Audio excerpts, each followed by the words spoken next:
Bonjour, bienvenue. Du rire dans les oreilles, de l'ail dans le cœur. Vous écoutez iPod, le parfait mélange de connaissances et de bonne humeur.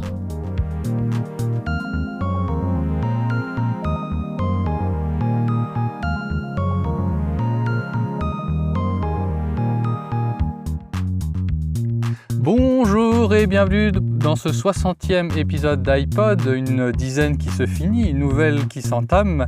Et aujourd'hui avec moi pour m'accompagner, il y a Alexandre. Salut Alexandre. Bonjour à tous, je suis heureux de revenir avec vous, avec ces chers collègues magnifiques. Et oui, il y a aussi Pierrick. Salut Pierrick. Hello la compagnie. Et pour finir, notre ami Clément. Eh ben non, c'est Dorian, bonjour, comment ça Duc. Non, c'est pas ça qu'il faut dire. C'est Clément Panacloc apparemment, non? Il y a Dorian qui m'a mis un dans le...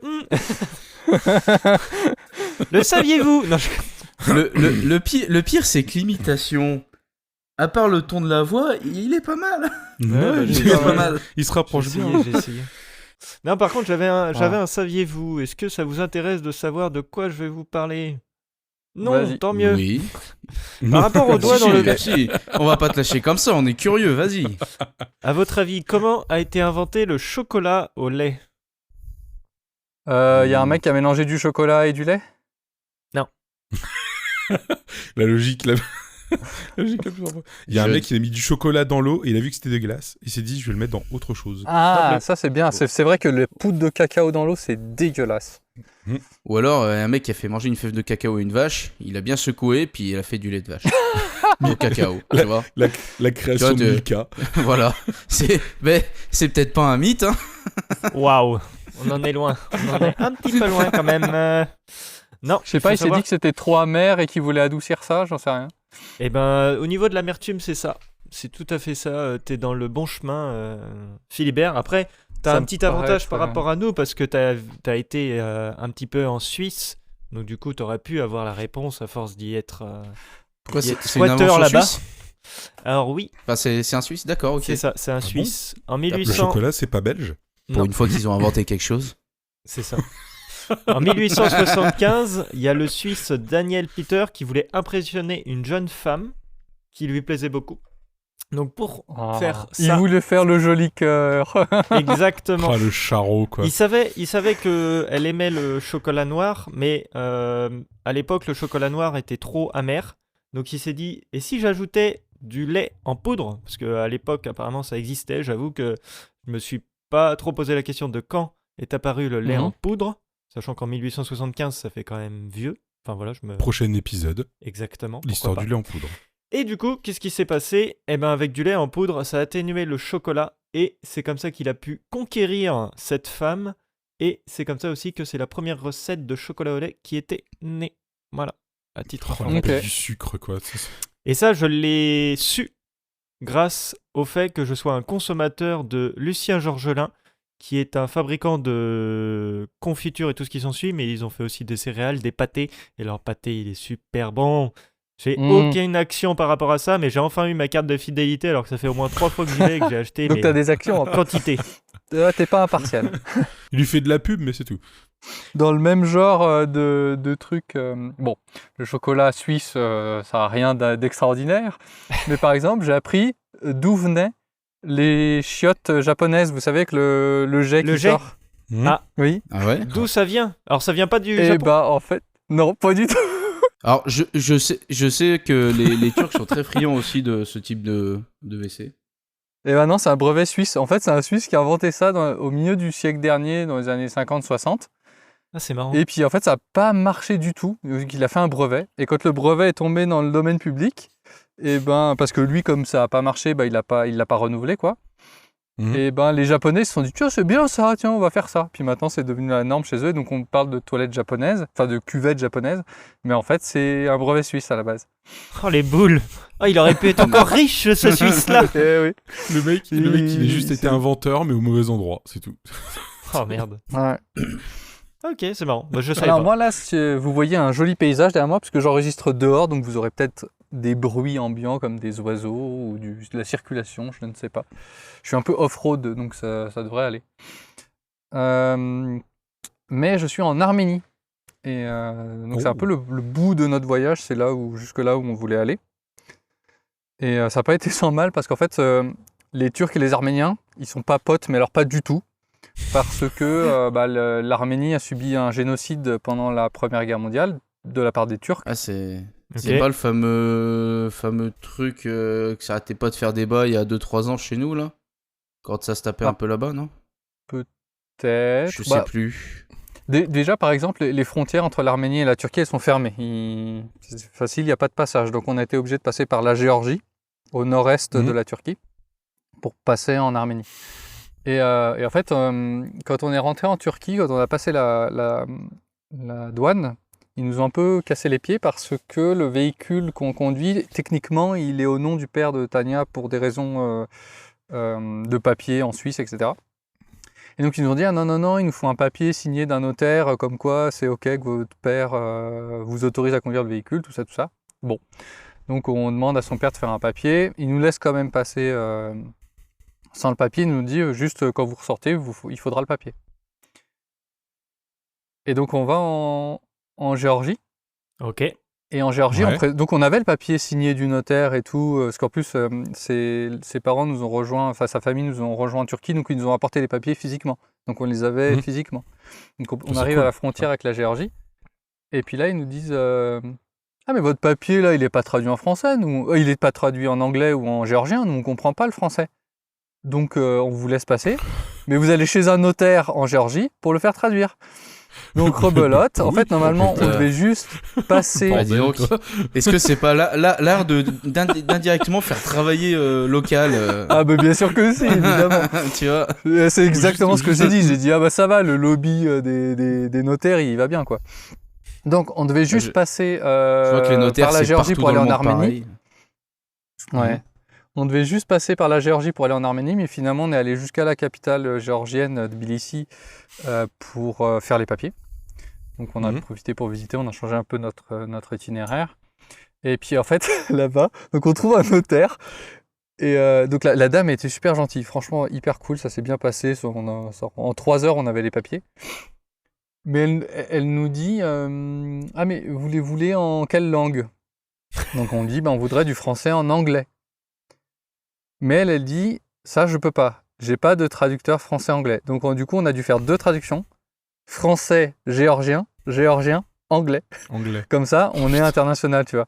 Parce que le géorgien et l'arménien, c'est vraiment un alphabet particulier et c'est pas parlé partout. C'est même pas c'est pas du cyrillique, c'est pas du propre grec. à cette c'est région. ouais, c'est pas de l'arabe, c'est propre à cette région, quoi. Donc on voulait vraiment un truc en anglais au cas où. Et du coup, on a dû faire 2 traductions. Et quand tu vas arriver à nouveau en Turquie, ils vont te dire écoutez, je sais pas parler anglais, donc je comprends pas ce qui est écrit. Il me faut un papier. Anglais, ils acceptent. C'est ça.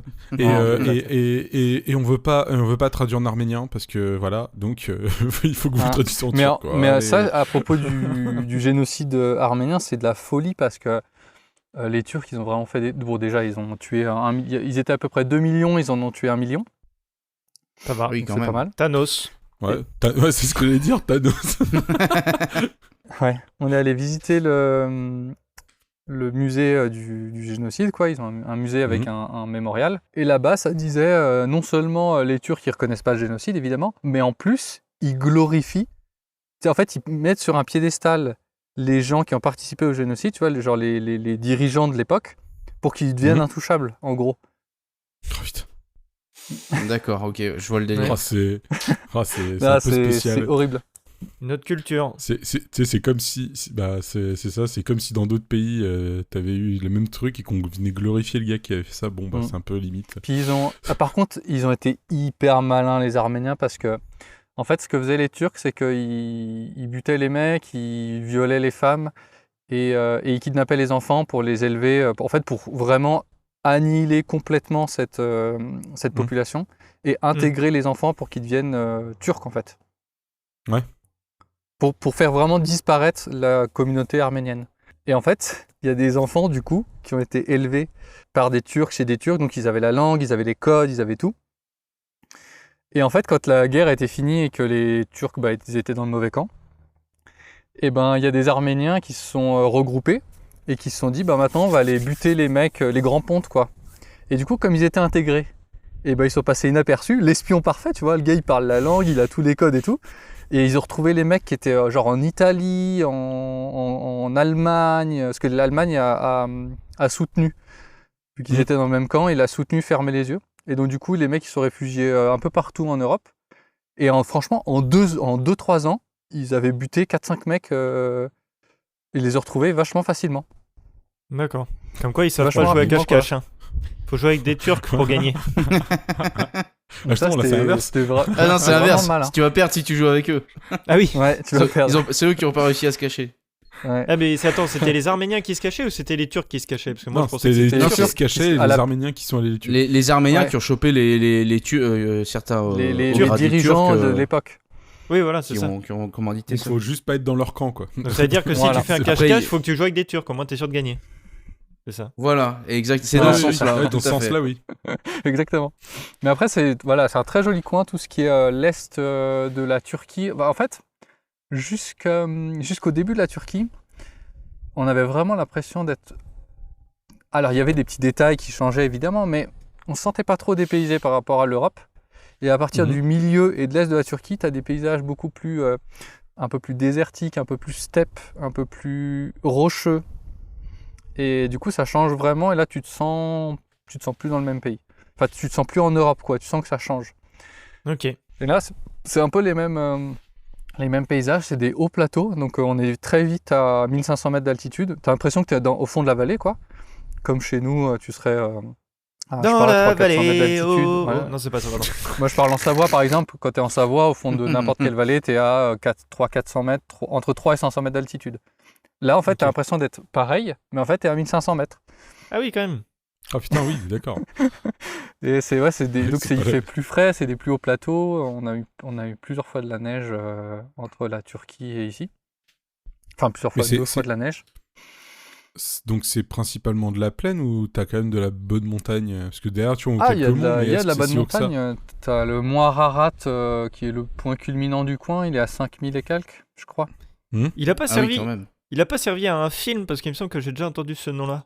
Quelque C'est part, possible, je sais ouais. plus où. Mais non, Alors, c'est pas les Turcs l'appellent pas comme ça. Le mot Ararat, c'est le terme qui est plutôt arménien, parce qu'à la base, c'était sur leur territoire, puis il a été rogné par les Turcs. Hmm. Nous, on le connaît plutôt sous le nom de mont Ararat en Europe. Ok. Mhm. Ouais. Ouais, c'est un mont qui est très haut dans l'est. Enfin, un Oui, des il est monts très qui haut. Il ressemble, haut en fait, ça ressemble un peu à un volcan. T'as l'impression un peu qu'il y a une couronne en haut. Ok. C'est marrant. Voilà. Putain, c'est Mais- mignon. C'est pas une zone avec peut-être une faille sismique ou je sais pas quoi là. Il y a pas dans. Si, parce que quand on était en Turquie encore, oui, je crois. Mais c'est pas très loin en fait. Oui. Parce qu'on était à l'est de l'Arménie, enfin l'est de la Turquie et l'ouest de l'Arménie, c'est collé, c'est la même frontière. Donc, quand on était à l'est de la Turquie, on n'était pas très loin. Et en fait, on était allé dans un village et il y avait une vingtaine de maisons qui avaient été détruites il y a 2-3 ans par un tremblement de terre. D'accord. Ok. Ouais donc. Alors, si jamais, j'ai regardé vite fait pourquoi ça te parle le mont Ararat.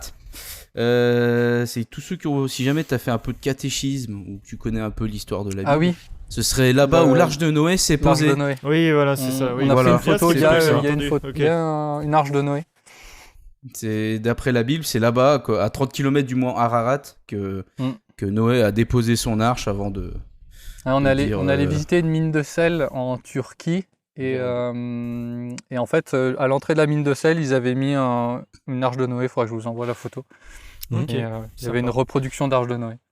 D'accord. Ça marche. Et savez-vous quel est le seul animal qui n'est pas monté dans l'arche? Quel animal? Petite Le anecdote. Le dodo. Non. On a eu la même idée. Non, les non, les araignées. Non, les poissons, tout ce qui est aquatique. Il n'y avait aucun animal Bah aquatique. Voilà. forcément. C'est vrai que. Ah oui, vu que c'était noyé, c'était le seul qui pouvait survivre. Eh oui. Donc voilà. Le gars Vous qui coucherez moins bête. le gars qui comprend rien, bah si, ils étaient au niveau de la coque pour que le bateau Mhm. flotte. C'est eux qui faisaient naviguer le bateau, en fait, ils le C'est poussaient ça. dans la bonne direction.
Non, donc justement, c'est bien qu'on puisse parler de cette jolie arche de Noé, de ces températures, de ces choses qui se trouvent autour de nous et de ce magnifique paysage que nous montre Philibert.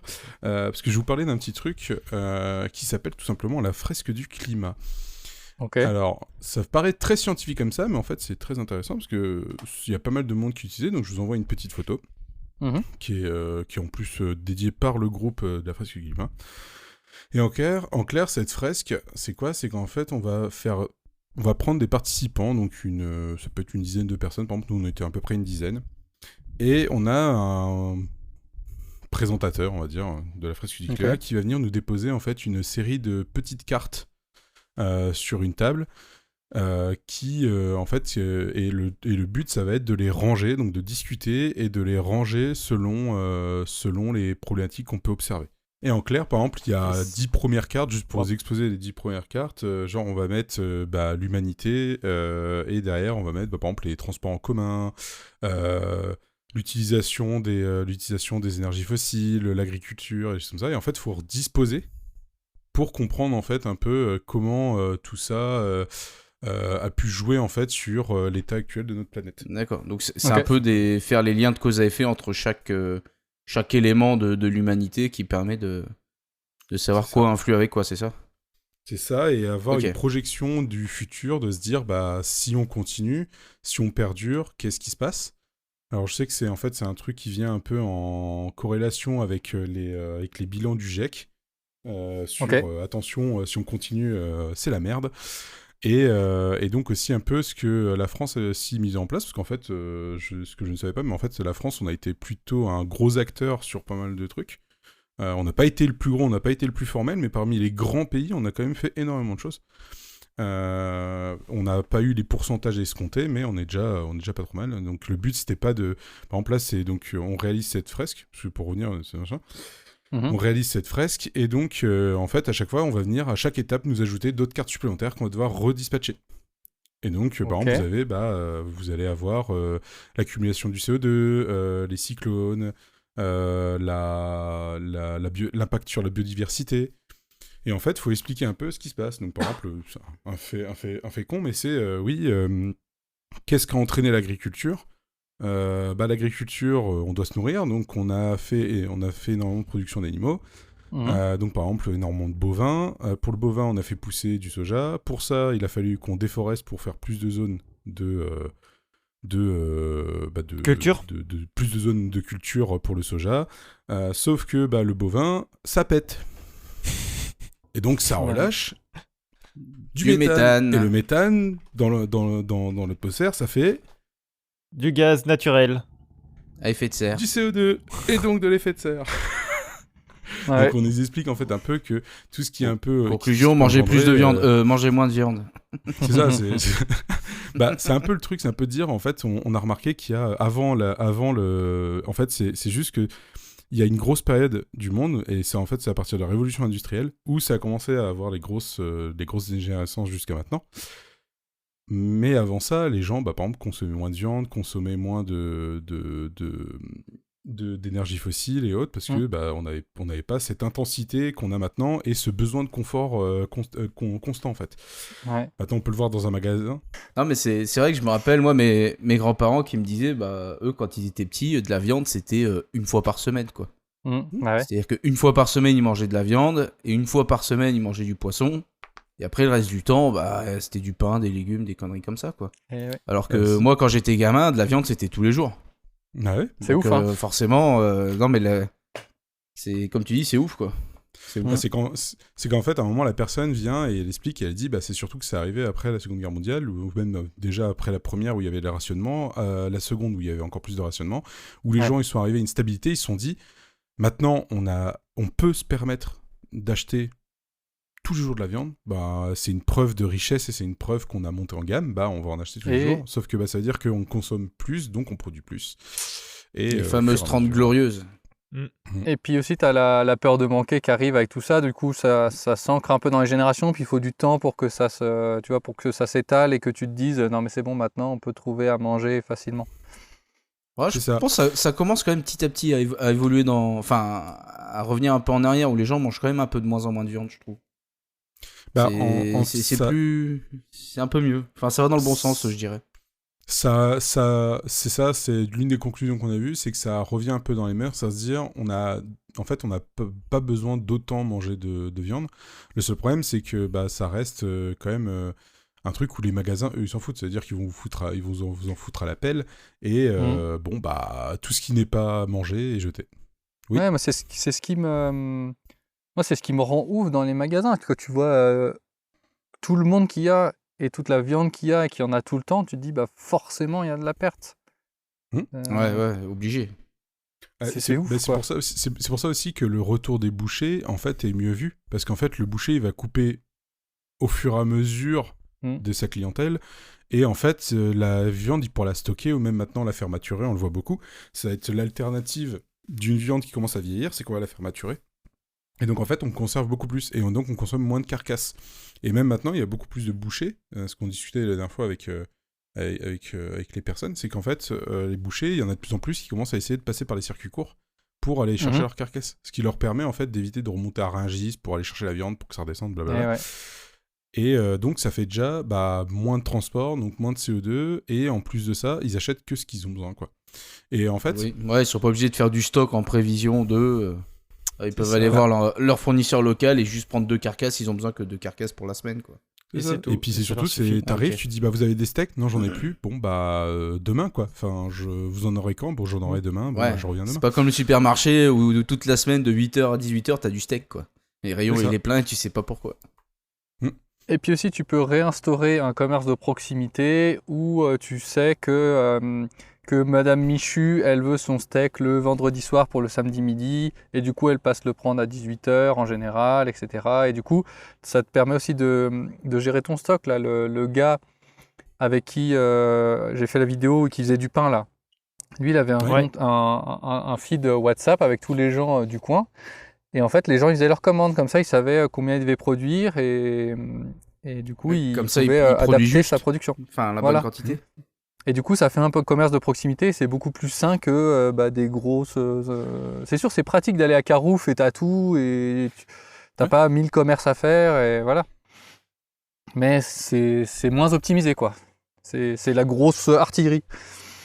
C'est qu'il y a aussi par contre, il y a quand même cette vision-là de se dire, attention, on se plaint beaucoup des gros magasins pour plein de choses, mais en fait, par exemple, si tu prends juste la consommation, la projection en CO2 que tu utilises pour ta voiture, en fait, aller à un gros commerce avec ta voiture, c'est en termes écologiques, c'est plus rentable. Alors attention, c'est juste véhicule, et même transport en commun, c'est mieux pour la planète d'y aller en transport en commun et d'aller dans un lieu où t'as tout, que plutôt avoir tout qui est éparpillé. Alors c'est pour ça aussi que par exemple certaines villes et certains villages essaient de recréer les zones de marché centrales, et oui, pour accentuer ça. Et en fait, ces grosses zones commerciales se sont créées et ont tué le commerce de proximité, parce que c'était plus pratique, évidemment, et qu'on avait la voiture. Mais si maintenant on enlève la voiture, on recommence à être un peu plus à proximité, on va avoir besoin... qui est en train de se produire petit à petit en plus. Donc, oui, on va avoir besoin du retour de ces commerces de proximité. Ouais, des commerces où tu peux juste prendre ton vélo, le panier derrière le vélo, puis tu vas aller chez le boucher, chez le fromager. Mais je rêve de ça. Au marchand de fruits et légumes, mais ça commence à revenir, ça se voit de plus en plus. Ouais, je rêve de ça. En rentrant, c'est ce à quoi j'aspire en rentrant, c'est de me déplacer en vélo et en skate et à pied. Mais quand tu vas revenir, sache que la ville de Chambéry est en train de se transformer, et maintenant bientôt tu peux tout faire qu'en vélo et tu peux plus rien faire en bagnole. Est-ce qu'ils vont enlever les satanés pavés dans le centre-ville? Ah non, c'est vieux Chambéry, ça va rester. Non mais c'est joli, mais en skate c'est chiant. En vélo ça va, en skate c'est chiant. mais tu vois, il y a un truc. C'est beau, mais c'est de la merde. Il y a un truc intéressant, c'est par exemple, moi j'ai un collègue qui le fait essentiellement en vélo et qui prend le train juste pour se déplacer à la ville d'à côté, là où on va bosser. Donc sinon il fait tout le reste en vélo. Et ça fait que par récompense la société lui a offert en fait un cadeau pour sa mobilité en fait et son début une voiture. Il essaye. Bien polluante. Alors comme il dit c'est con parce qu'en fait il m'offre un truc qui va m'obliger à polluer, ce qui est un peu dommage. En clair il a gagné un voyage pour des châteaux Mais il a dit, je suis obligé de le faire en bagnole. Il dit, c'est un peu con, parce que, c'est con, ça. Tout faire J'avoue que le cadeau, il va à l'inverse de la démarche, quoi, en fait. Un bon pour un vélo électrique ou remplacer sa batterie, ou je sais pas, un bon chez un magasin de sport, voilà, pour pas dire de marque, ou de trucs comme ça. Décathlon, vas-y, moi je balance. Bon, un bon chez Décathlon, si tu veux. Un tricathlon, au pire, tu changes la marque. Mais c'est vrai que limite un abonnement d'entretien pour faire, parce que mine de rien, il faut l'entretenir aujourd'hui, un vélo électrique. Tu fais un abonnement d'1 an et tout, le mec est content, quoi. Parce que si tu utilises tous les jours, en plus, c'est con, mais les pièces d'usure, entre les freins, les machins, etc. Les pneus, les freins. Non, mais c'est pour ça aussi que ce système de fresque, moi j'ai trouvé intéressant, parce que justement en fait elle te montre certaines choses et certains petits trucs que tu pourrais faire. Il y a des tests aussi, ils nous ont envoyé des tests, il faut que je les fasse pour déterminer en fait un peu ta consommation. Et c'est surtout que en plus de ça, ils te présentent des graphiques qui sont en fait, par exemple, tu as la hausse, tu vas voir le graphique de la hausse du CO2, mais tu vas voir aussi le graphique inverse qui est tous les éléments qui nous permettent en fait de consommer CO2. Et en fait, on parlait il y a pas longtemps des feux en Amazonie et autres, des feux criminels et autres incendies, pour juste s'approprier les terres. Et en fait, c'est pour ça qu'on disait que c'était en Californie aussi, c'est pour ça qu'on dit que c'est un désastre écologique, parce qu'en fait, le problème, c'est que le bois qui brûle, ça produit du CO2, sauf que c'est aussi la nature qui en absorbe. Alors l'eau fait beaucoup, la terre en fait un peu, mais les arbres aussi. Et en fait, c'est juste une continuité. Parce qu'on se dit, et en fait, moi, je comprenais pas qu'est-ce qui bloquait, par exemple, sur la hausse des températures. On me dit, les glaciers fondent, donc l'eau monte. C'est de plus en plus chaud parce qu'on a une couverture qui se fait au-dessus. On balance, et je ne savais pas, c'est qu'on balance moins d'aérosols, donc à base d'azote et d'hélium. Pourquoi ? Parce qu'en fait, sinon, c'est quelque chose qui, on a eu le problème il y a des années de ça, quand nous, on était tout petits. Mais en fait, ça referme le trou qui permet les échappements. Et en fait, c'est pour ça du coup, maintenant, le trou, c'est bien. Il y a eu un... Alors, en fait, on m'a expliqué... Le fameux trou dans la couche d'ozone, là, c'est ça ? C'est ça. En fait, il y a le trou de la couche d'ozone. À la base, c'est un truc bien parce que ça permet, en fait, à ce qu'il y ait une partie des gaz et de la chaleur qui s'en aille. Ah, c'est mais intéressant. Il faut pas non plus... Voilà. Mais il faut pas non plus qu'il soit trop gros, parce que en fait ça va nous créer des problèmes, et il faut pas non plus qu'il soit fermé, parce que c'est la merde. Tout simplement. C'est marrant cette histoire de trou de la couche d'ozone, parce que moi c'est un peu mon éveil à l'écologie, tu vois. C'est ce qu'on nous disait quand on était petit, qu'il y a ce trou dans la couche d'ozone et qu'il faut faire attention, etc. Avant le CO2... Est-ce que c'était pas le moment où on connaissait pas encore tout à fait bien tous ces délires-là aussi ? Parce que mine de rien, ces délires écologiques, trou dans la couche d'ozone, réchauffement climatique, c'est quand même assez récent, quoi. C'est 20 dernières années, grosso modo. Je me rappelle quand j'étais au collège, où j'avais eu un cours de sensibilisation où les pronostics disaient que en 2050... la France, on serait comme au Maroc aujourd'hui en termes de chaleur, tu vois. Non, mais c'était ça, quoi. On n'est pas loin. Hein. Donc là, on s'en approche, mais. Ouais. Mais bon, tu dis, c'était les débuts, quoi. Entre le moment où on nous a parlé du trou de la couche d'ozone et maintenant, il s'est quand même écoulé 30. Enfin, pour moi, il s'est écoulé 30 ans. On a appris et ça a évolué.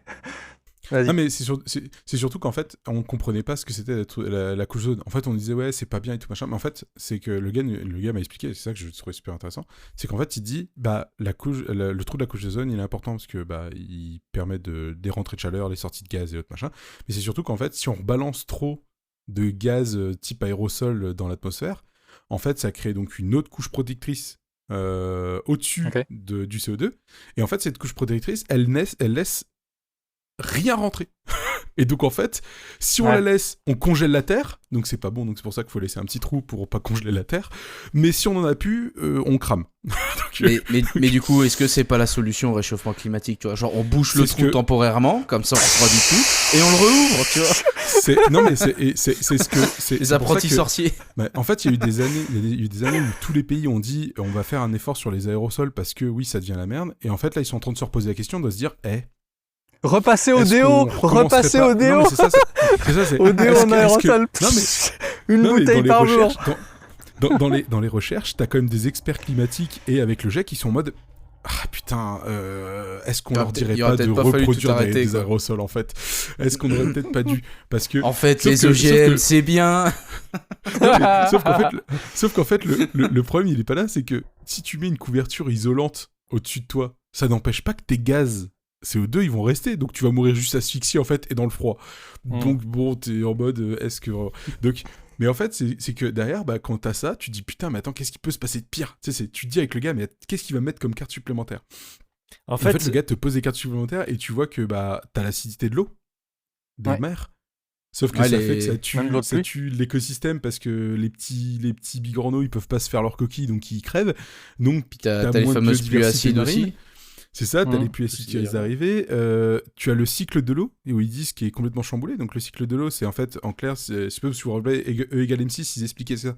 T'as l'évaporation qui se fait de la mer, ça crée un nuage, ça se déplace, ça tombe sur la terre, il pleut, c'est cool, ça remplit les nappes phréatiques et les rivières.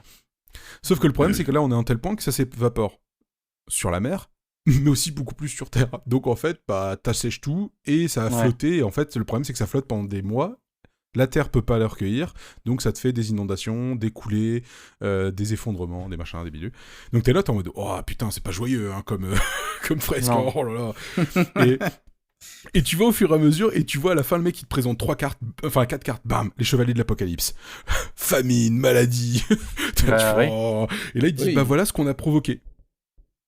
Ah d'accord. C'est même pas ce qui va arriver, c'est ce qu'on a déjà provoqué, c'est ça? Oui. c'est ça. Et en fait, d'accord. En fait, genre par exemple là. Désolé, juste pour rebondir tout de suite, sinon après ça aura peut-être plus de sens, mais pour rebondir là-dessus, en Valais par exemple, là il a reneigé, genre comme en Savoie, un 40 ou 50 cm. Et en fait c'est catastrophique. Savoie c'était 1m50 mec. 1m50 en une nuit, c'est un délire. Ouais, mais bon, il a quand même neigé, c'est ça que je veux dire. Et en gros, c'est catastrophique parce qu'il a fait beau. Donc du coup, les arbres ont commencé à bourgeonner. Et là-dessus, tu as la neige qui tombe, le gel, ça flingue tout. Ouais. Mais en fait, c'est là où c'est super intéressant. C'est ce qu'il dit. Il dit bah, on augmente la chaleur, donc les animaux terrestres aussi ils vont avoir du mal, donc ils crèvent parce qu'il fait trop chaud. Donc t'as moins de pollinisation et tout machin, sauf que nous, il faut de plus en plus de bouffe. Il dit en ce moment, vous entendez beaucoup reparler de la famine dans le monde ou pas? Et on dit bah non, c'est vrai qu'on en parle plus beaucoup. Ils disent parce qu'en fait, on a réussi quand même à diminuer, c'est-à-dire qu'il y a de plus en plus de pays qui arrivent à manger assez pour pas être dans des états de famine. Ils disent mais ça fait qu'on a augmenté les rendements. Sauf qu'on a de moins en moins d'animaux qui permettent de maintenir ces rendements, parce qu'on a moins de biodiversité, on déforeste plus pour avoir plus de terrain, on tout tue. Et moi je fais, et en plus de ça, on ajoute des pesticides. Il dit, et en plus de ça, on ajoute des pesticides pour terminer la petite abeille, tu sais, qui a souffert toute la canicule, et là elle arrive vers la petite plante et... Tiens, ça c'est pour moi, c'est pour me nourrir. En fait, il dit, on va nourrir encore plus les gens. Donc en fait, on crée plus de rendement, mais on assèche encore plus la terre et les petits animaux qui vont crever. Donc, on va créer de la famine à un moment. Donc il dit, bah, au bout d'un moment, il y a quand même de la sélection naturelle à faire, quoi. Ouais, le cercle n'est pas vertueux, en fait. non, malheureusement. Moi, ça me désole quand tu vois certains champs, en fait, où la terre, elle est presque blanche, elle est gris clair, alors qu'une terre qui est riche, elle est noire, elle est sombre. Et en fait, tu es obligé, à cause du rendement, à cause des pesticides et tout ça, qu'il n'y a plus de vie dans la terre. Du coup, elle ne se renouvelle plus. Et la terre, elle est blanche, quoi. Ouais. Ça peut pas marcher. Non. Mais c'est pour ça qu'en fait, au bout d'un moment, c'est se dire, bah, est-ce qu'il serait pas judicieux, au bout d'un moment, de laisser faire, en fait, la nature et c'est là où, en fait, il y a un moment, il a rebondi, tu sais, sur le cas de... Bah, il a rebondi, en fait, sur le cas du Covid, c'est parmi les maladies qui sont arrivées, qui ont été quand même mondialement dangereux pour nous. Il a parlé aussi d'autres faits qui se sont passés et donc qui sont dans notre dangerosité. Et en fait, c'est en mode, bah... Moi, j'étais là en mode, bah, est-ce que justement notre planète se défendrait pas un petit peu en mode, vas-y, je vais vous flinguer un coup. Ouais, est-ce que c'est pas Dame Nature qui nous renvoie l'appareil? C'est ça. Et c'est là tu te dis, c'est cool, on a fait en sorte à ce que les gens ne crèvent plus de faim, mais est-ce qu'au final ça a été une bonne solution parce qu'on augmente notre population, mais en fait on va bientôt plus pouvoir rentabiliser nos terres de plus en plus. Donc à ce moment-là, bah, tu vois, t'as la dégénérescence où tu dis, bah, on va faire de l'hydroponie, c'est génial, donc on va utiliser énormément d'énergie, énormément d'eau pour produire des plantes qui n'ont aucun nutriment que notre truc, donc t'es obligé d'en bouffer 2 fois plus, voire 4 fois plus pour avoir les nutriments qu'il te faut pour ton corps. Donc tu produis encore plus, donc tu vas gâcher encore plus d'énergie, plus d'énergie fossile, blablabla. Tu vois et ce qui fait que au bout d'un moment, cette fraise, quand tu l'as finie avec le groupe, il faut donner un nom. Et donc t'as des noms divers qui arrivent, hein, c'est genre on récolte ce que l'on sème, moi avec mon équipe, on a trouvé un truc très simple, et on a regardé, on a dit putain mais ça nous fait penser à un mème. Ça nous faisait penser à un mème, vous savez, le petit chien qui est posé dans sa cuisine avec les flammes autour. Everything is fine. C'est ça. Et il est là, il fait It's fine. Et donc on l'a appelé comme ça, avec le petit dessin It's fine. Bon bah tout va bien. C'est bon. Mais... Pour rebondir sur l'histoire de population, c'est que si on peut... Quand tu crées un déséquilibre, un jour ou l'autre, l'équilibre se refait. Plus ou moins vite, plus ou moins fort. Donc si 8 milliards d'êtres humains sur la Terre, c'est trop pour la Terre, il y aura un équilibre qui se fera, qu'on le veuille ou non. Ça se passera plus ou moins bien. Ouais, soit la famine, soit des catastrophes, soit la guerre. Et puis c'est ce qu'il dit en fait. Ça viendra, quoi. Les maladies, la famine apportent la guerre. La guerre apporte la mort. Et donc en fait, t'as ce cycle qui va s'auto-former. Et c'est surtout que ça te fait pas mal réfléchir sur des choses. Et tu te dis, putain, mais en fait... c'est un peu la merde. Mais c'est surtout qu'il y a des choses, enfin il y a des éléments super importants. J'ai perdu totalement le fil de ce que je voulais dire. Donc voilà. C'est réaction en direct. Voilà, j'ai eu un trou de mémoire qui n'est pas celui de la couche d'ozone, mais qui est dans mon cerveau. C'est pas grave, professeur. Si un jour vous avez l'occasion de le faire, il faut savoir que pour les trucs basiques, c'est 40 cartes. À peu près 40 petites présentations de cartes. Pour les experts climatiques, ça peut aller jusqu'à 120, voire plus. Parce qu'en fait, ils vont beaucoup plus loin sur l'étude. Et si un jour, vous avez l'occasion de le faire, moi en fait, la première fois que je l'avais fait, j'avais juste vu les fresques que les gens avaient fait, donc je comprenais pas, en fait. Et le faire, c'est quand même... c'est ça, t'apprends des trucs, qu'est-ce qu'il raconte, ouais, mais même sur les pourcentages et tout. Ah si. Tu vois, ça m'est revenu. Voilà. La France était engagée à ne pas dépasser les 1,5 en termes d'émissions de pollution. On est à 1,6. On va vers les 1,7. On n'a pas du tout. Bon. On était à 1,2. On a fait 1,6. Allez. Voilà. Et en fait, il dit le problème, c'est qu'on y va de plus en plus rapidement. Et il dit en plus, il y a aussi les décisionnaires mondiaux qu'on va pas nommer, un avec une houppette jaune. Une houppette jaune. C'est Tintin. Voilà. Voilà, exactement. On va l'appeler le goupil. Et t'en as d'autres qui malheureusement en fait sont en mode nous on veut du rendement, donc on s'en bat les couilles de votre affaire. Nous, ce qu'on veut, réchauffement, ça n'existe pas. C'est ça n'existe pas. Nous, on veut juste bouffer les nutriments de la Terre. Et au pire, de toute façon, on s'en fout parce qu'on est assez riche pour aller voler vers une autre planète. Après, le souci aussi, c'est que typiquement, on sait que le continent européen se réchauffe beaucoup plus vite que les autres. Donc, je pense que de leur point de vue à eux, ils doivent être en mode, non, nous, il fait pas plus chaud que l'année dernière, en fait. Donc, vous dites de la merde, vous nous faites chier, quoi. Alors que nous, l'année dernière, tout est relatif. Nous, on fait plus chaud pour le coup. Donc, t'as quand même le gouverneur du côté, je crois que c'est Los Angeles, je sais plus quelle région aux États-Unis, qui commence à dire va falloir qu'on fasse un truc parce que on se prend de plus en plus de typhons, de plus en plus de tornades, et on a de moins en moins de production. Je sais pas ce qui se passe, mais tirer sur les tornades, ça n'a jamais rien résolu. Donc, il va peut-être falloir remettre un truc en place.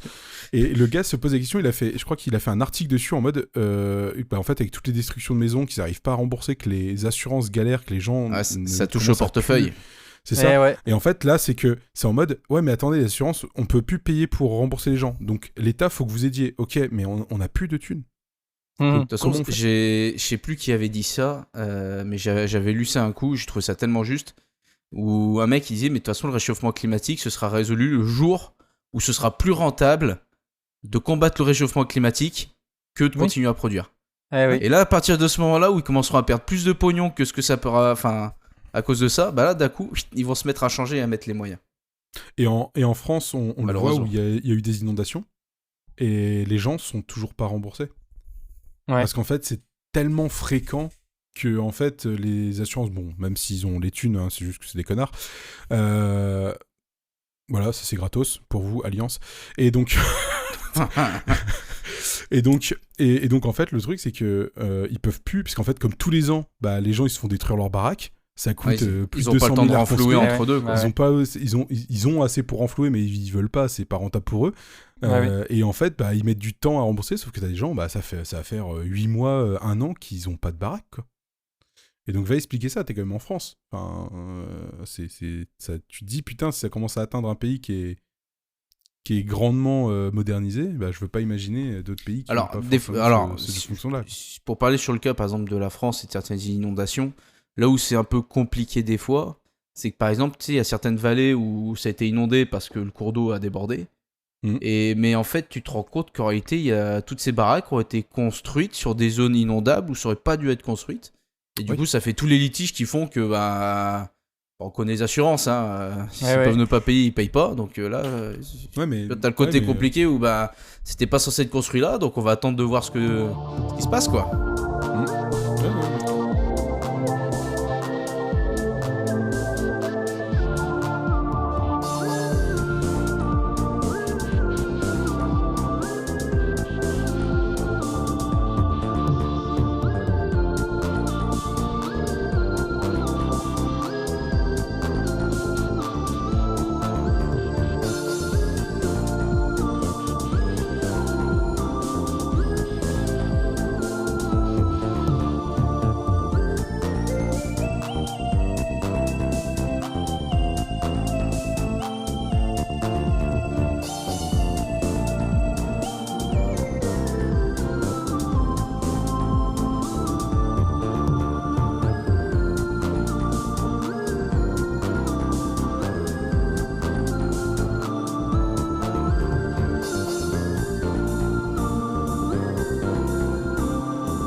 Ça tombe bien qu'on parle de réchauffement climatique parce que ça va avec mon sujet. Comment s'abriter de la chaleur ? Exactement. Dites-moi, mon cher Philibert. Je vais vous Philibert. parler de ma quête, une vraie quête que j'ai depuis 10 ans. C'est pas une quête, je me suis dit maintenant je vais chercher ça, mais c'est en tâche de fond. Adolescence, début adultère. Oula. Adultère dans quel sens ? Tu deviens adulte ou...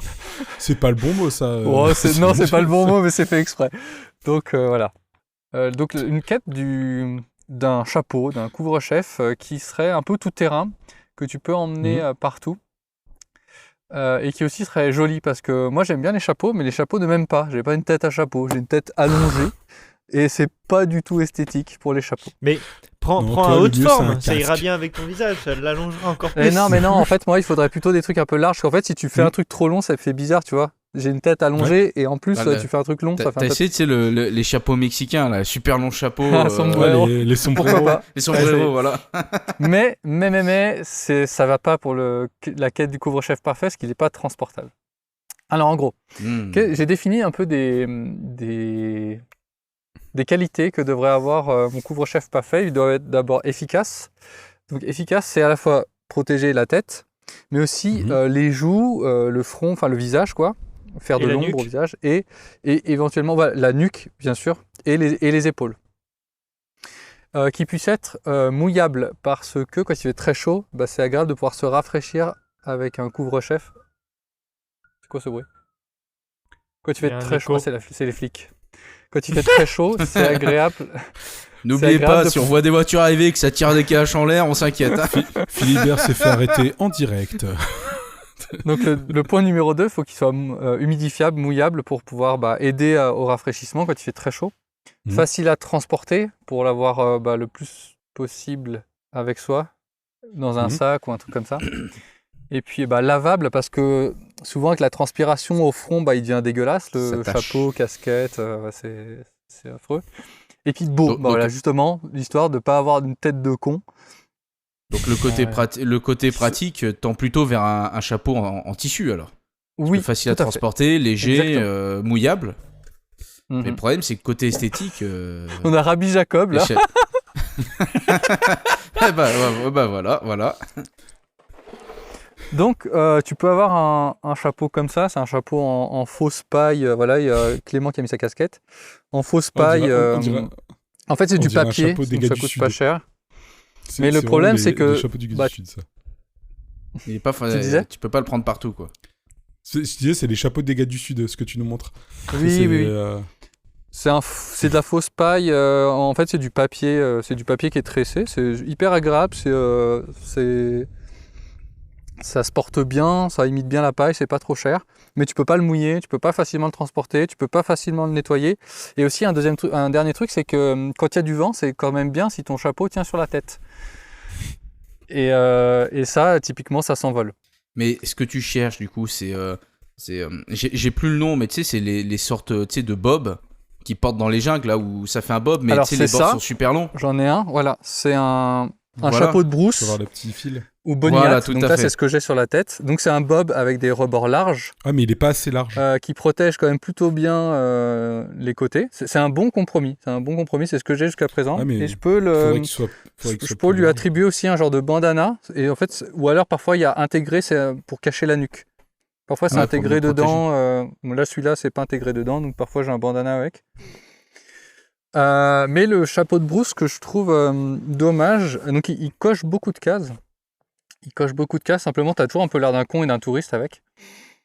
Oui. J'avoue. Si t'es en short et que t'as les jambes blanches, c'est bon, t'es le touriste parfait. Avec les sandales et les chaussettes bien hautes, c'est bon. Un Allemand. Oh putain, oui, touriste. Oh les claquettes, en claquettes, ouais. Claquettes, chaussettes et débardeurs. Ouais, tu ressembles vite à un teuton. Et le truc qui est chiant avec le chapeau de brousse, c'est qu'à force de le laver, en fait, les rebords, ils tombent comme ça, ils deviennent tout mous. Et du coup, tu l'as toujours dans la gueule, c'est chiant. Mais sinon, le chapeau de brousse, c'est un bon compromis. Mais aussi, comme on parlait du réchauffement climatique, j'ai une tête de con, et que moi, j'étais dans le sud-est de la Turquie, dans un environnement un peu plus désertique, proche de la Syrie, du Moyen-Orient, de la Mésopotamie. J'ai découvert une coiffe qui est vraiment bien, qui coche énormément de cases pour ça. Et donc, ça va être l'occasion d'un objet de filou, très beau tricorne. J'avoue, voilà. Je suis limite jaloux là. Chapeau parfait, 100% style, zéro praticité, mais... En plus, on dirait presque merde, j'allais dire... Black... C'est un tricorne. Non. Jack Sparrow. C'est un tricorne que t'as eu dans un bar ou un truc comme ça, non? Non, c'est un tricorne que j'ai eu avec un jeu de société que j'ai acheté. Ah, ok. Ah, très trabord, pas mal. Je vais peut-être dire une bêtise, mais si jamais, le tricorne, s'il a cette forme particulière, c'est justement pour pouvoir ne pas être aveuglé, enfin, pour avoir une bonne vision quand ils tiraient, les mecs, mais en même temps pour avoir le soleil qui cache quand ils visaient avec leur sextant, tu sais, pour avoir les positions de la lumière, je sais plus quoi. Je crois qu'il y a un délire comme ça. Si tu le tournes d'un demi, voir quelle tête ça te fait là. Mais je dis peut-être des bêtises, hein, ça reste à confirmer. Ah bah voilà, là t'as une tête de vainqueur, c'est très bien. Non, mais n'empêche que le tricorne, en fait, c'est intéressant l'histoire de ce chapeau, parce qu'à la base, c'est un chapeau rond en feutre avec des bords très larges. Oui. Et en fait, c'était un peu pareil devenu chiant, donc souvent, parfois, on les voyait replier soit un bord, qu'un seul bord sur le côté, ou les deux bords, qui faisaient un bicorne, du coup, ou alors le tricorne replié en trois cornes. Bref, je vais vous présenter le couvre-chef que j'ai découvert dans cette région désertique. D'Arménie. Non, plutôt au sud de la Turquie, proche Syrie. Ok. Proche des zones un peu plus désertiques. Et donc, c'est parti pour un objet de filou. besoin, balayette, enceinte, PC, canapé, néon, miroir, télé, imprimante, vélo, horloge, cassoulet, disque dur, jogging, chaussures, trépied, baguette, volet, brioche, tranchée, ampoule, micro, claquette, boîte à thé. Filou vous présente ces objets. Donc, voilà, 2 couvre-chefs. C'est quoi, c'est un turban? Dire un foulard. Des voiles. Ouais, c'est ça. Ouais, on dirait un foulard en fait. Des cache-camps. Ouais, c'est ça, ouais, un cache-cou, une écharpe en... Des carrés, c'est typiquement des carrés de tissu. D'accord, ok. Ils sont plus triangles ou... C'est un carré triangulaire ou un triangle carré? C'est un carré. Alors c'est juste que là je l'ai replié en triangle, mais c'est un carré de tissu. Déjà, moi ce que j'aime bien, c'est que c'est assez compact. On peut remarquer. Oui, c'est transportable. Ça fait, limite tu peux le mettre dans ta poche, ouais. Ouais, ça fait 15 sur 15 sur 3-4 cm. Donc c'est assez compact. Bon, celui-là, je l'ai moins bien plié parce que je l'utilise en ce moment. Donc c'est le... Est-ce que vous connaissez le mot de ce truc? Enfin, comment ça s'appelle? C'est pas un turban? Non, pas vraiment. Chalfa? Moi j'avais entendu cache-camp, mais je pense que c'est pas le... C'est un autre mot. Ça commence par un CH. Non? Ça peut. Ça peut... en fait, ça a différents noms en fonction des modèles, on peut dire, et des régions du globe où c'est utilisé. Donc chez nous, on le connaît beaucoup sous le nom de kéfier. Kéfier, ah oui. ok. D'accord. Mais aussi, en fait, ils appellent ça aussi shemar ou gouthra. On va dire kéfier parce qu'on connaît plus. Ça parlera peut-être plus, ouais. Voilà, c'est un simple carré de tissu. C'est une coiffe qui est beaucoup utilisée dans les régions désertiques parce que je vais vous montrer, mais c'est hyper pratique, c'est trop bien. Si on veut essayer de faire un peu l'historique du truc, c'est impossible à dater parce que c'est tellement simple, c'est un carré de tissu, c'est à peu près aussi vieux que le tissage, quoi. Tu veux te protéger la tête, il te reste un bout de carré de tissu de ce que tu as tissé pour faire des fringues, tu te le mets sur la tête. C'est le foulard, c'est le bandana, c'est le turban, comme vous disiez, c'est plein de trucs. On dit que Adam et Ève, ils avaient des trucs au niveau de leur partie intime, mais je suis sûr ils en avaient un aussi sur la tête, c'est sûr. Peut-être. et en fait, c'est probablement issu de tribus nomades très, très, très anciennes du désert. Et il est même probable que ça ait des origines multiples parce que, par exemple, dans les Touaregs du nord de l'Afrique, qui faisaient tout le Sahara et puis même jusqu'au Moyen-Orient, eux, ils ont un truc qui s'appelle le tagelmoust. Donc, c'est une très grande écharpe en coton qui fait entre 4 et 8 mètres de long en fonction des besoins. Et quand même. Et en fait, qui s'entoure autour de la tête et puis passe aussi devant le visage. Parce que chez les Touaregs, c'est plutôt matriarcal et du coup, par respect, les hommes dans les villages doivent se couvrir c'est eux qui doivent se couvrir la tête. Ou alors, on appelle ça aussi un chèche. Vous savez, le chèche ou le tagelmoust ou le chèche. C'est juste le truc que tu mets là. Non. En fait, le tagelmouche, c'est pour que tu fermes ta gueule de mouche, là. Toi, tu fermes ta gueule. C'est ça, tagelmoust. Chez nous, on appelle ça le chèche. Et donc, j'ai celui-là qu'on trouve un peu partout, qui est bien parce qu'il est très léger, mais il a un défaut, c'est qu'il est petit. En fait, c'est un carré de 1 mètre par 1 mètre, et c'est trop petit. Bon, ça va vous permettre de faire des trucs, vous pouvez vous le mettre autour de la tête et tout, mais ça sera moins esthétique et moins pratique à utiliser qu'un plus grand. Donc ça s'utilise beaucoup en écharpe et éventuellement, même en rando, si l'esthétique n'est pas un point important, ce sera très bien, plus compact. Et ce qui est bien, c'est comme il est très léger, il sèche ultra vite. Alors si jamais vous voulez le tremper pour vous protéger la tête, c'est peut-être pas top, mais quand vous le lavez, par exemple, franchement, en un quart d'heure, 20 minutes, avec un peu de soleil, un peu d'air, c'est sec. Même complètement trempé. Tu le poses à la place sur une pierre et puis ça sèche hyper vite. Ça sèche hyper vite. Après, c'est chiant parce que des fois, il confond, il prend son chiffon de sa serviette pour essuyer sa vaisselle et du coup, il se dit merde, putain, c'est quoi, j'ai mis sur la tête. Idéalement, il faut... voilà, j'ai celui-là qui est plus original, on va dire. Il fait entre 1m30 et 1m40. À partir d'1m20, c'est bien. Un carré de 1m20 par 1m20. C'est bien, ça vous laisse de la place pour pouvoir travailler et faire des trucs. Mais voilà, c'est tout bête. Moi, ce que j'aime bien, c'est que c'est tout bête, c'est un carré de tissu. Et aussi, ce qui m'a poussé vers ça, c'est que je me fais une réflexion un peu toute bête, c'est que chez nous, il fait de plus en plus chaud. Et du coup, si on peut s'inspirer des tribus qui ont vécu dans le désert pendant des années et qui se revêtent de ça et qui est suffisamment efficace, pourquoi aller chercher plus loin que ce qui existe déjà depuis des milliers d'années et qui a fait ses preuves? Donc moi, je trouve que c'est trop bien, c'est simple, c'est pratique et c'est encore largement utilisé de nos jours. Donc ouais. Pourquoi? Tout simplement parce qu'il y aura encore plus de racistes et qu'après, du coup, il y aura des choses qui vont se passer qui ne sont pas très bonnes. Alors oui. Le truc, Voilà c'est que c'est très connoté. C'est parce que, oui, c'est très connoté ça, parce que c'est utilisé par les terroristes et les talibans pour se tourer le visage pendant qu'ils sont filmés, en fait. Donc ça a une mauvaise image. Alors, il y a deux images. Il y a une image un peu romantique du kéfier.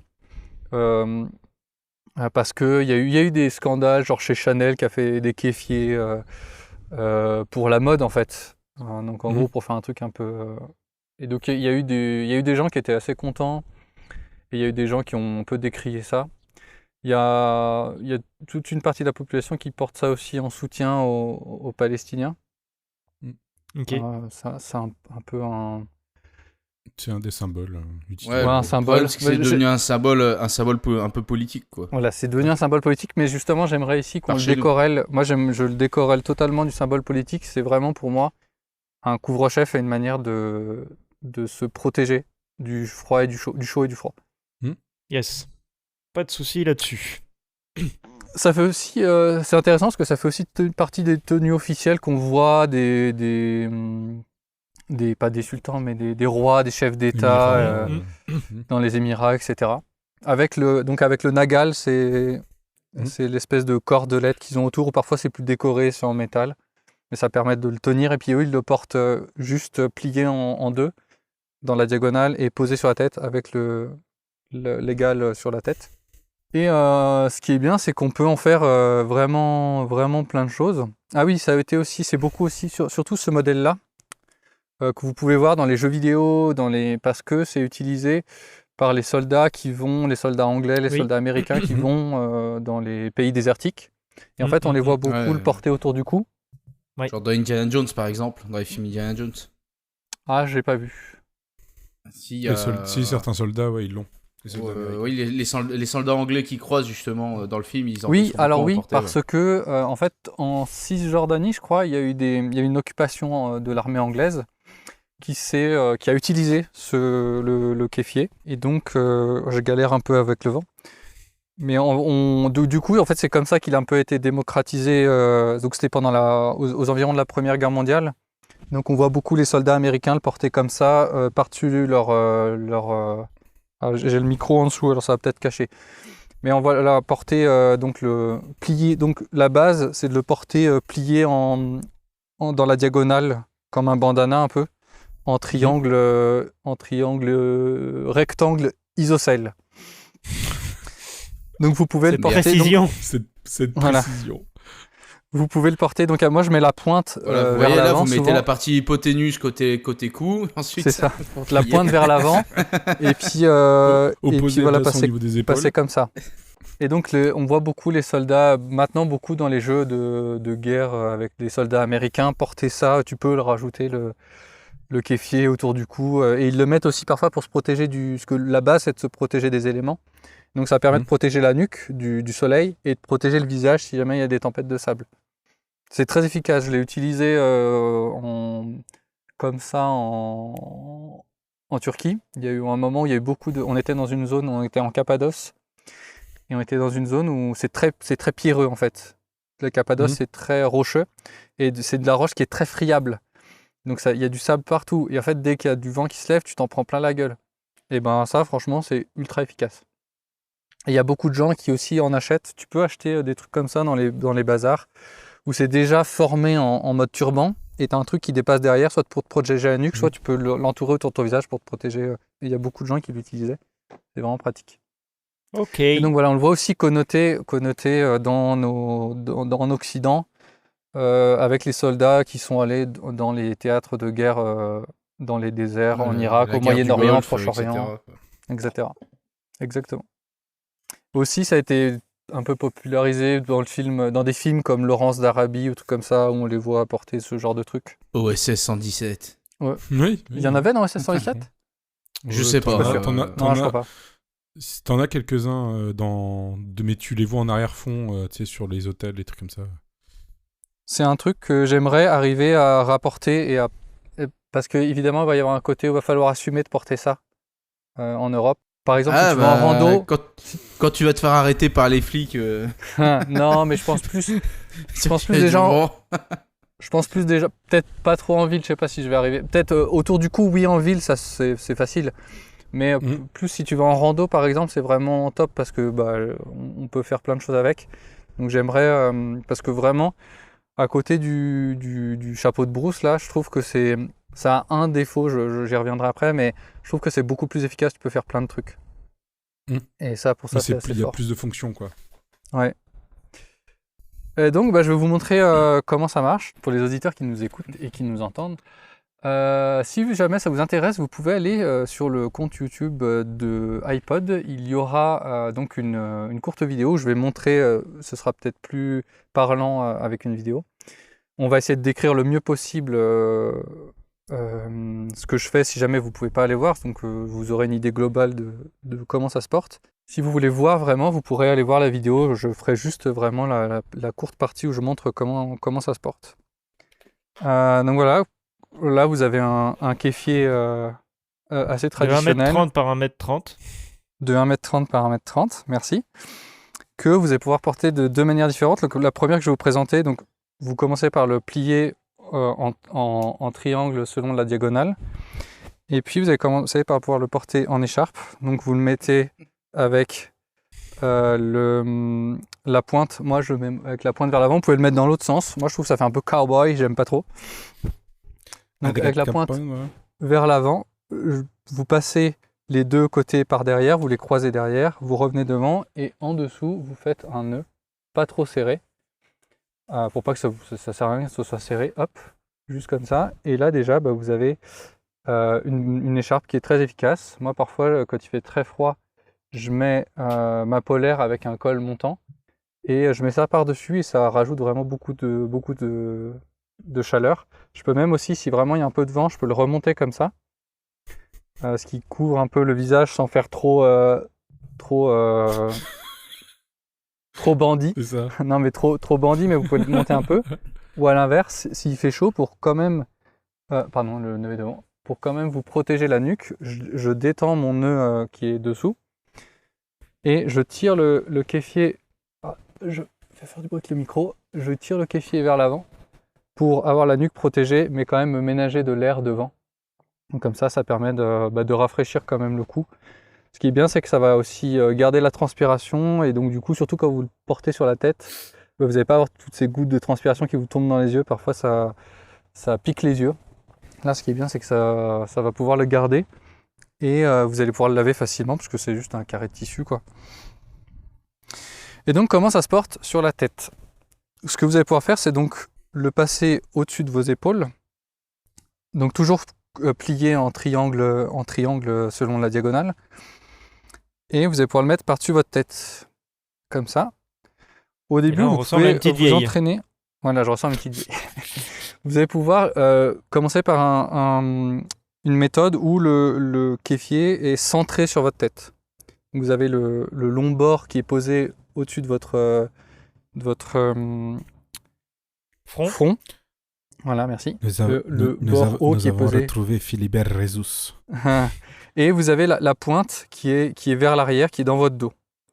Ce que vous pouvez faire, c'est commencer par tirer un petit peu jusqu'au nez et faire un pli sur le front. Comme ça. Là, je vais avoir, hop. Et là, vous allez prendre les côtés et les enrouler vers l'extérieur. Vous allez tourner. Comme si tu voulais faire une petite ficelle, quoi.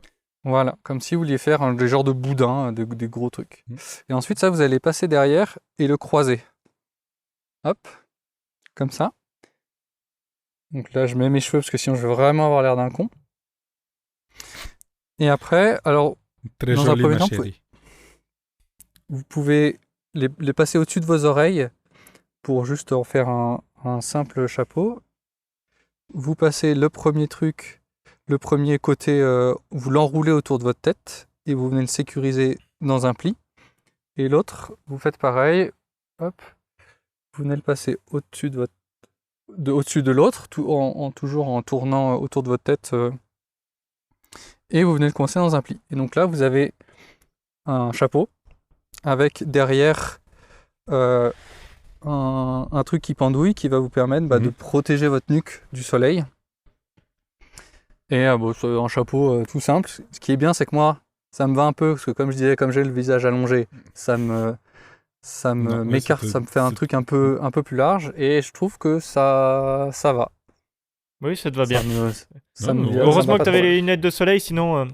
Ça fait stylé, ouais. Voilà. Alors, c'est pas comme ça que je le porte, moi. C'est pas mal, hein. Ouais. Moi, j'aime bien. C'est pas comme ça que je le porte, moi. Donc, vous allez repartir de la même position, mais vous allez excentrer légèrement le kéfier sur votre tête. Vous n'allez pas le porter centré, mais excentré. Idéalement, par exemple, quand vous allez en rando, vous allez mettre le côté court du côté où il y a le soleil. Le côté le plus long va être enroulé, et le côté court, il va pendre. Donc, Mais comment tu fais si tu tournes autour de la montagne? Parce que alors, je vais t'expliquer. Oui. T'as une astuce en plus? Oui, il y a une astuce. Ah ouais. Mais idéalement, si par exemple vous marchez sur un chemin dans un sens, vous pouvez mettre le côté court du côté où il y a le soleil. Donc vous faites la même chose. Vous tirez un petit peu, vous avez toujours le kéfier au-dessus de votre tête, la pointe vers l'arrière. Vous allez tirer un petit peu, faire le pli, hop, et commencer à enrouler le bord long. Hop. Donc c'est exactement le même principe, sauf que avec l'autre côté, on va pouvoir faire d'autres trucs. Voilà, avec le bord long, vous le passez par derrière en tenant le bord court, vous l'entourez au-dessus de votre tête. Alors là, ce que je peux vous proposer autre chose, c'est avant de le serrer, c'est de passer le bord long que vous êtes en train d'entourer en dessous de votre occiput. Ça va vous permettre de protéger les oreilles du soleil ou du froid. Qu'est-ce qu'un occiput? C'est l'arrière de ton crâne, c'est l'espèce de bosse que tu as à l'arrière de ton crâne. Et donc, Philibert, je suis mal formé, comment je fais? Tu te démerdes. Je n'ai pas d'arrière de crâne. J'ai été bercé trop près du mur, aide-moi. Ça va vous permettre de protéger votre oreille, surtout celle qui n'est pas du côté du bord court. Et en fait, du coup, là, il ne faudra pas serrer parce qu'en fait, sinon votre oreille elle va chauffer, elle va se faire plaquer et elle va chauffer avec les frottements. Donc, il ne faut pas trop serrer quand vous venez attacher. Et en fait, ça va quand même tenir sans problème. Donc, vous passez votre long côté que vous avez embobiné comme tout à l'heure, entortillé. Vous le passez là, vous ne serrez pas trop. Là, franchement, regardez, hop, ça se fait très vite une fois que tu as le coup de main. Et donc là, je me retrouve avec... Je suis à peu près comme tout à l'heure, sauf que j'ai cette partie qui fait une 50aine de centimètres qui pendouille. Donc je vais pouvoir en faire plein de trucs. Ça, c'est cool. Je peux le laisser pendouiller comme ça, et vous voyez, ça me protège le visage. C'est pour ça que c'est important que ce soit du côté où vient le soleil, parce que ça me protège vraiment tout le côté d'où vient le soleil. J'ai vraiment la nuque qui est protégée, la joue, le visage, tout qui est protégé. Si par exemple il fait chaud ou il fait froid, par exemple, s'il fait froid et qu'il y a du vent, ou s'il fait chaud et qu'il y a un peu une tempête de sable, vous pouvez le passer devant votre visage. Donc vous allez tenir le côté court avec votre main proche de votre œil, et vous allez passer ce bord court qui reste. Vous pouvez l'arranger pour que ça se passe bien par-dessus votre visage, et venir pareil l'attacher derrière. Et donc là, où est Philibert? Donc là, je ressemble vraiment à un taliban. La partie qui est là, vous pouvez l'arranger. En fait, c'est lui qui va sortir la calage tout à l'heure. Exactement. Non, mais là, vraiment, tu ressembles à un taliban, mais c'est hyper efficace. T'as toute la tête qui est protégée partout. Bon, bah les gars, j'y vais. Ce que vous pouvez faire aussi, c'est ici pincer ici, donc le long de votre joue. Vous pouvez prendre le tissu et le pincer vers l'intérieur pour que ça suive votre visage. Mais c'est hyper efficace, franchement, quand il fait froid. Nous, on est allé des endroits où il y avait du vent, il faisait froid, il y avait de la neige et tout. Et j'en ai prêté un à ma copine, et donc on s'est tous les deux enturbannés comme ça. Et franchement, t'as une impression de gagner 10 degrés d'un coup. Ouais, parce que t'es emmitouflé en fait. Ouais, t'es emmitouflé, et c'est comme une cagoule, quoi. Et après, du coup, quand il ira en Suède dans une banque, et ben bizarrement, il sortira pas de la banque. Et donc c'est hyper efficace, et même contre les... Je parlais de la tempête de sable qu'on avait eue, avec il y avait beaucoup de vent, et du coup ça emportait le sable, et ben du coup je m'étais emmitouflé comme ça.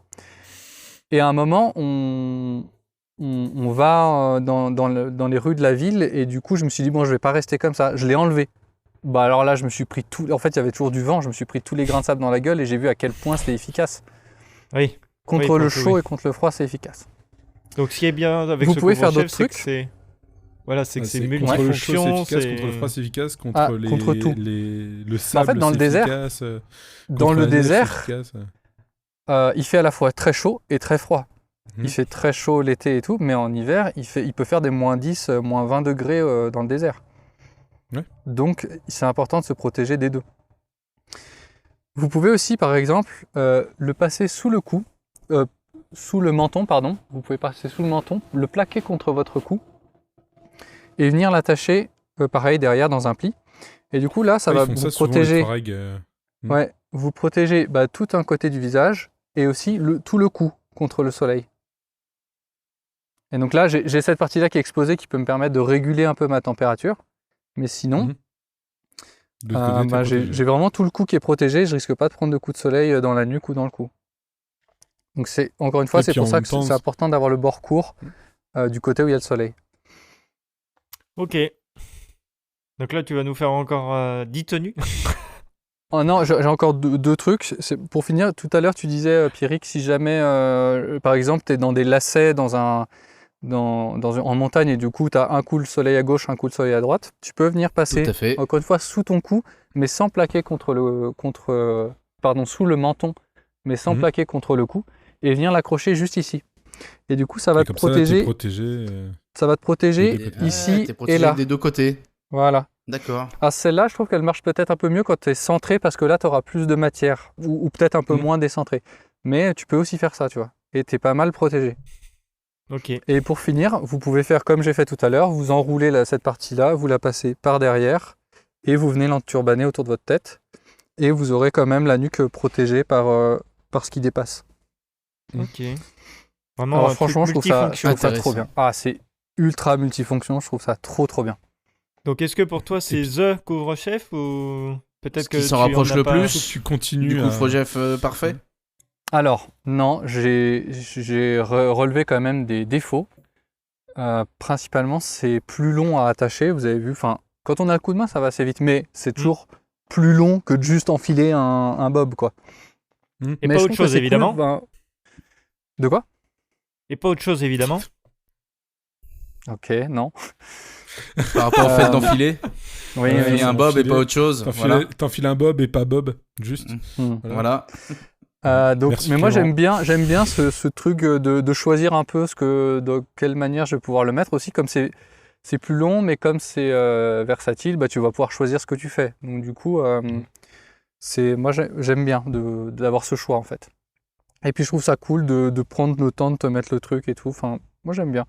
C'est plus long, ça peut être chiant pour certains d'avoir des trucs à faire, mais faut prendre le temps un peu dans la vie. C'est bien, c'est beau Philibert.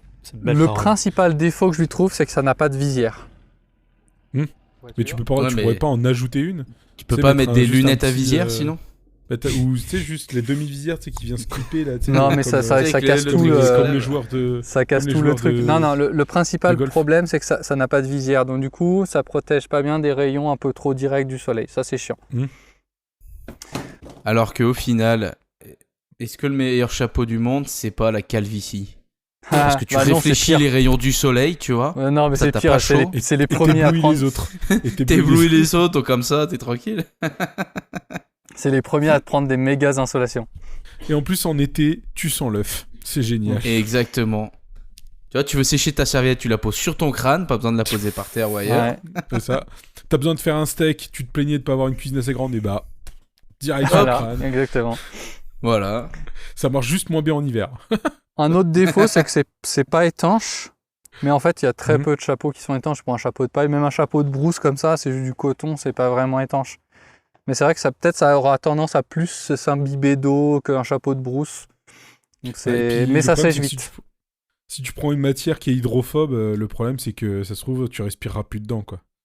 Donc tu vas avoir chaud plus qu'autre chose. Alors, après, tu as les chapeaux de brousse qui ont des petits œillets tout autour pour respirer.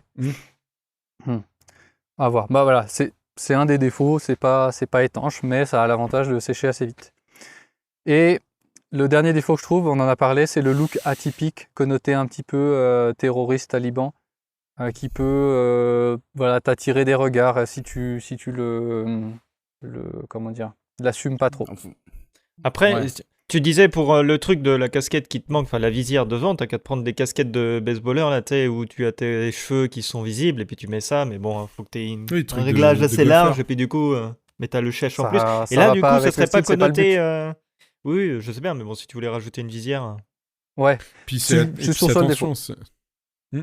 attention, c'est que c'est utilisé aussi par des morphologies qui sont un peu différentes. Par exemple, tu vas en avoir qui vont avoir les sourcils bien plus en avant. Donc en fait, ils ont une plus grande partie de protection naturelle. C'est une casquette de sourcils. Non mais tu sais, t'as jamais vu en fait, t'en as, c'est juste qu'ils ont les trous d'œil un peu plus enfoncés ou au contraire la partie devant beaucoup plus avancée. Oui. Et donc quand tu utilises ça, t'es plus tranquille parce que justement naturellement ton corps a cette petite barrière qui va te protéger les yeux des éblouissements. Yes. Et que nous Européens, on n'a pas forcément en fait. C'est vrai. Après, si tu le portes, donc comme j'avais dit, un peu en foulard comme ça. Et que dessus, alors moi parfois je mets le bandana parce que j'ai pas de agale, je crois que ça s'appelle ça. En fait, si tu le mets comme ça, tu vas pouvoir créer une petite visière. Et là, en fait, je vois. Tu ressembles à un émirate. J'ai une visière en fait. Je peux le mettre comme ça. Tu nous préviendras quand tu iras acheter Mbappé. Mais là, ça marche en fait en visière. Mais quand tu l'attaches autour de la tête, tu perds cette visière que tu as sur une casquette ou un chapeau de brousse. Ça se trouve, il y a peut-être un entre-deux à faire qui peut être intéressant, peut-être. On va savoir. Voilà, c'était ma présentation du... Je sais pas si c'est le couvre-chef parfait, mais en tout cas, je vais lui donner une chance dans les années à venir. Et je verrai si je m'en lasse ou pas. C'est le plus proche, quoi. Ouais, moi j'aime bien. Moi j'aime beaucoup ce côté... polyvalent. Tu peux en faire plein de choses, c'est efficace. Tu vois, par exemple ça, le chapeau de brousse, s'il fait froid, bon ok, je peux l'emporter partout, mais s'il fait froid, ça va pas me protéger grand chose, quoi. Ouais. Il te faudrait le truc derrière, comme tu disais, en plus. Ouais. Après, ce que vous pouvez avoir, ce qui peut être intéressant, c'est d'avoir donc les kéfiers comme ça, qu'on trouve un peu partout. Et quand vous allez vous balader, vous pouvez avoir une casquette et en fait l'humidifier et le porter pareil par-dessus. Comme ça, au moins ça va vous... Déjà, ce qui est bien, c'est que ça va vous protéger les joues et la nuque, qu'une casquette ne protège pas. Ça va vous permettre d'avoir cette visière, là, ça va vous éviter que le kéfier vous tombe sur le visage. Et en plus, ce que vous allez pouvoir faire, c'est l'humidifier. Et en fait, quand vous l'humidifiez, vous allez avoir toute cette partie-là qui va être rafraîchie parce que vous allez avoir de l'humidité ici. Et en fait, c'est hyper important parce qu'ici, vous avez le sang qui passe. Et en fait, si vous rafraîchissez non seulement la tête, mais aussi le cou avec le sang qui passe ici, vous allez avoir une impression d'encore plus de frais que juste mouiller votre casquette. Parce que là, ça va continuer à être chaud. Et en fait, là, vous allez avoir tout le tour de la tête qui va être protégé du soleil et humide. Et du coup, en fait, ça va vous donner encore plus une impression de rafraîchissement. Donc, c'est un truc aussi que vous pouvez emporter en rando. Et l'humidifier au besoin s'il fait vraiment trop chaud. Yes. Voilà. C'est cool. Putain, c'est intéressant.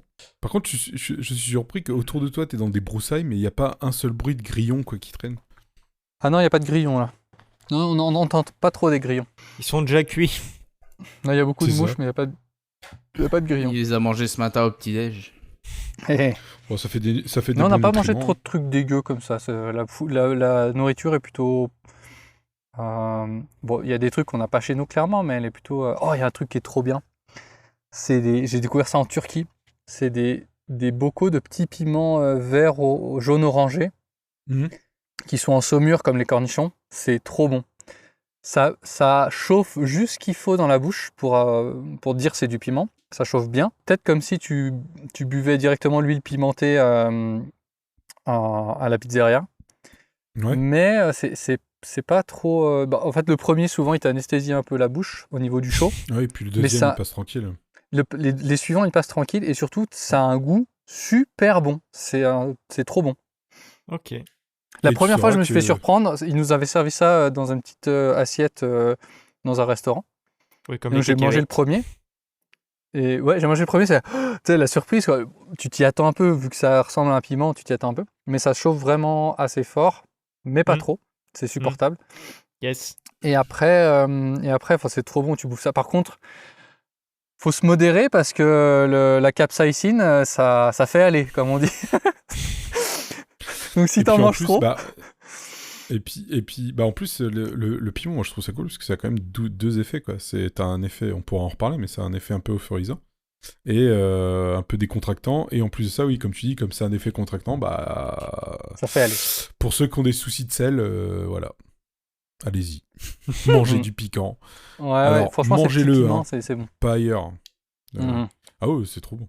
Merci beaucoup de nous avoir écoutés, de nous avoir suivis. J'espère que ça aurait été instructif à la fois sur le climat et à la fois sur la manière de lutter et de protéger votre tête de la chaleur qui arrive. C'est bientôt, l'été approche. Et puis nous, on se retrouve la prochaine fois et on vous dit à très bientôt. Salut. Bye bye tout le monde. Ciao ciao. Tchou.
J'adore l'ail.